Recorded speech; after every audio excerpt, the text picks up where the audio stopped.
America में दो सबसे बड़ी खराबी थी। एक थी काले और गोरे की लड़ाई, रंग भेद, जो आज भी वहां पर है।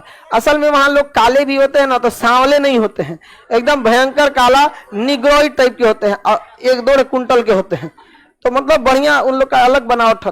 तो उसको अमेरिका के लोगों को लगता है कि ये लोग किसी काम के नहीं है। अमेरिका के लोगों की मानसिकता, अंग्रेजों की मानसिकता ऐसी है कि जैसे लगता है ये भगवान द्वारा श्रापित है ये, तो उसको अजीब नजर से देखता है सब। और गोरे सबको अपने आप को बहुत इलीट क्लास समझता है, सब अपने आप को इलीट समझता है। इलीट मतलब स्पेशल कैटेगरी। इन दोनों के बीच में बहुत झगड़ा लड़ाई चल रही थी। तो इसको खत्म करने के लिए आए थे Martin Luther king junior, Martin Luther king junior, Martin Luther king junior, Martin Luther king junior. इन्हें अमेरिका का गांधी भी कहा जाता है। मार्टिन लूथर किंग को अमेरिका का गांधी, या इन्हें ब्लैक गांधी भी कहते हैं, ब्लैक गांधी कहते हैं। गांधी का नाम से जान, क्योंकि ये अहिंसात्मक रूप से काले और गोरों के बीच की रंग भेद को, लड़ाई को दूर किए थे। किसी भी बड़े क्रांति को आप हिंसात्मक रूप से नहीं दे सकते हैं। अमेरिका की क्रांति जो थी वो तो खैर लड़ाई के लिए तो हिंसात्मक होना ही पड़ेगा, लेकिन काले और गोरे की लड़ाई का रंग भेद किसने खत्म किया? Martin Luther king junior, Martin Luther king junior. इन्हें ब्लैक गांधी, काला गांधी के नाम से जाना जाता है। समझ में आ गया कि नहीं? आज भी अमेरिका की पुलिस देखिएगा, 2020 में एक आदमी को पकड़ी थी, उसे चौक होल्ड करके मार डाली थी। चौक होल्ड में क्या करते हैं ना, लेटा के गर्दन पे चढ़ जाते हैं सब, अब बेचारा कुछ बोल ही नहीं पाता, अब मर जाता है। तो चौक होल्ड करके मार देते हैं सब बिना मतलब के वहां पे, अमेरिका की क्रांति पर। तो वो बड़ा बवाल हुआ था इस चीज को लेके अमेरिका वगैरह में। बाद में अभी जैसे कई राष्ट्र, बराक ओबामा आए थे तो थोड़ा बहुत उन्होंने रंग भेद को कम करने की कोशिश की। अमेरिका की क्रांति के बाद दो चीजों का सबसे ज्यादा समस्या थी। एक रंग भेद, जो किसने दूर किया? हाँ, Martin Luther king junior.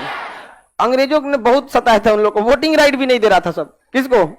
Black लोगों को। बाद में बहुत लड़ाई उड़ाई हुआ उन लोगों के लिए। दूसरी खराबी थी दास प्रथा। अंग्रेज जो थे वो काले लोगों को खरीद लेते थे सब। काले लोगों को क्या करते हैं? खरीद लेते। अब उनकी सैलरी उलरी गया। जैसे आप जानवर खरीद के लाते हैं ना, जैसे कोई बैल खरीद के लाया, उसको खाना खिलाएगा, अब बैलगाड़ी में लगा के उससे काम कराएगा।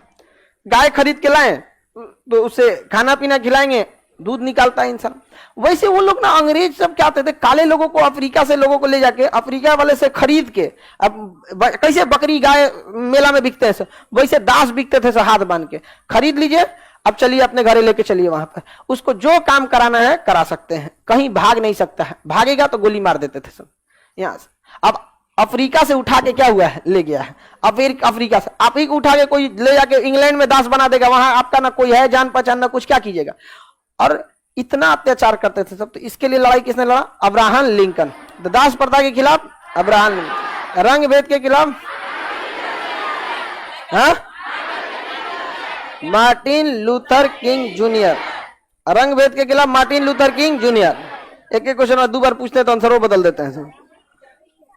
अब्राहम लिंकन किसके लिए आवाज उठाए? दास में। अब्राहम लिंकन का 2 प्रमुख कोट है कि मतलब उन्होंने कहा था, लोकतंत्र के बारे में कहा था कि जनता के द्वारा जनता के लिए जनता की सरकार, government of the people, by the people and for the people.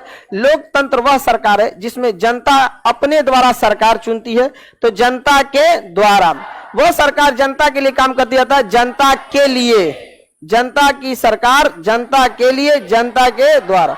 किसका कथन है ये? Abraham Lincoln. अब्राहम, किसी को कोई दिक्कत नहीं ना? अब्राहम लिंकन का एक दूसरा भी कथन है, यदि मुझे 6 घंटे किसी पेड़ को काटने के लिए दिया जाएगा, 4 घंटे में कुल्हाड़ी को तेज करूंगा। समझ में आ गया कि नहीं आ गया? और ये भारत में होता ही नहीं है। कोनो काम करना है, चल रहे, चालू कर दिया। क्या प्लानिंग होना चाहिए क्या नहीं, कोई मतलब नहीं है। किसी को, लड़के को पढ़ाई करना है तो उसको ये नहीं समझ में आता स्ट्रेटजी 1 हफ्ता बनाए कि नहीं, और यही गड़बड़ी करता है किसमें, जब वो मेंस लिखने बैठता है तब। कुछ चीजों पे आंसर लिखने के लिए आ जाएगा ना, क्वेश्चन पढ़ा, अरे भैया 2 मिनट रुको क्वेश्चन पढ़ने के बाद से, 2 मिनट 5 मिनट रुको, समझो कि क्वेश्चन क्या पूछ रहा है, कहां से शुरू करेंगे, लास्ट पेज पे रफ करो कि पहले ये टॉपिक लिखेंगे फिर ये आराम से लेते जाए ना। बाहर में गिलो अब्राहम लिंकन, क्वेश्चन पढ़े चालू, 1 पन्ना लिखने के बाद समझे में नहीं आ रहा आप क्या लिखे। आप लिखने के लिए, आप जानने के लिए बहुत जानते हैं, लेकिन जब लिखने के लिए आइएगा आपका हाथ रुक जाएगा। आप नरेंद्र मोदी के बोलने के लिए दिन भर बोल दीजिएगा, एक सादा पन्ना दे देंगे, कहीं लिखिए इनके बारे में, 1 पन्ना भरते भरते हालत खराब हो जाएगा। समझ में आया? रीजन क्या है, हम लोग बोलने के टाइम पे कोई कॉमा फुल स्टॉप ग्रामर उमर नहीं ध्यान रखते हैं, और ना ही वो बोलने लायक बात है कि नहीं है, लेकिन लिखने के टाइम पे आपकी भाषा ऑफिशियल होती है, वो कानूनी हो जाता है। तो इसलिए अब आपको सोचना पड़ता है। बहुत अच्छे प्रधानमंत्री हैं, सब चीज लिखना पड़ जाएगा यहाँ पे, तो लिखित में रहना बहुत जरूरी। तो अब्राहम लिंकन ने लोकतंत्र के बारे में कथन किसने कहा था? Abraham Lincoln. Government of the people, by the people and for the people, of the people, by the people and for the people. किसी को कोई दिक्कत